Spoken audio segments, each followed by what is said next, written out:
চাই শোনাই। ফ্রান্সের প্রেসিডেন্ট এসেছিল বাংলাদেশে, অনুষ্ঠানের মধ্যে আমাদের পিএম এর উদ্দেশ্যে একটা ডিভাইস দিয়েছিল যেটা কানে লাগান। কিভাবে? আমি বলবো ফ্রান্সের ভাষায়, আপনি শুনবেন আপনার ভাষায়, বড় সুবিধা। তো এখন কিছু মানুষ কাফের মুশরিকদের মধ্য হতে কানে ডিভাইস লাগিয়ে রাখে, আপনি খালি বলবেন জিহাদ ও শুনবে জঙ্গিবাদ।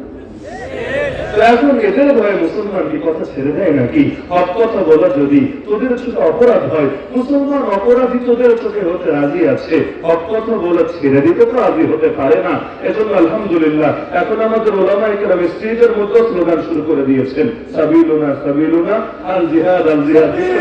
সাবিলুনা আল জিহাদ আল জিহাদ আল জিহাদ আল জিহাদ, সাবিলুনা সাবিলুনা তরিকুনা তরিকুনা আল জিহাদ আল জিহাদ আল জিহাদ আল জিহাদ আল জিহাদ আল জিহাদ, জিহাদ জিহাদ জিহাদ চাই, জিহাদ করে বাঁচতে চাই, জিহাদ করে মরতে চাই, জিহাদ জিহাদ জিহাদ চাই, নারায়ে তাকবীর।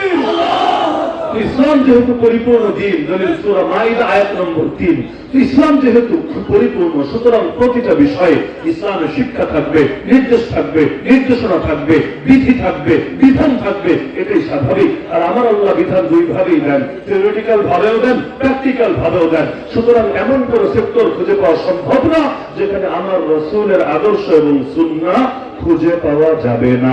এখন আপনার সামনে পথ দুইটা, হয়তো রাসূলকে মানবেন, না হলে রাসূল বিরোধী কাউকে মানবেন। যদি রাসূলকে মানেন এটাই হবে আল্লাহকে মানা, মান ইউতি'আর রাসূল ফাকাদ আতা আল্লাহ ওয়া মান তাওয়াল্লা ফামা আরসালনাকা আলাইহিম হাফিযা। কোরআন বলছে যে রাসূলের পথে চলে সে জমিন আল্লাহর আনুগত্যই বাস্তবায়ন করে। নবী বলেন, কুল্লু উম্মতি ইয়াদখুলুনাল জান্নাতা ইল্লা মান আবা, আমার সব উম্মত জান্নাতে যাবে একমাত্র যারা অস্বীকার করেছে তারা ব্যতীত।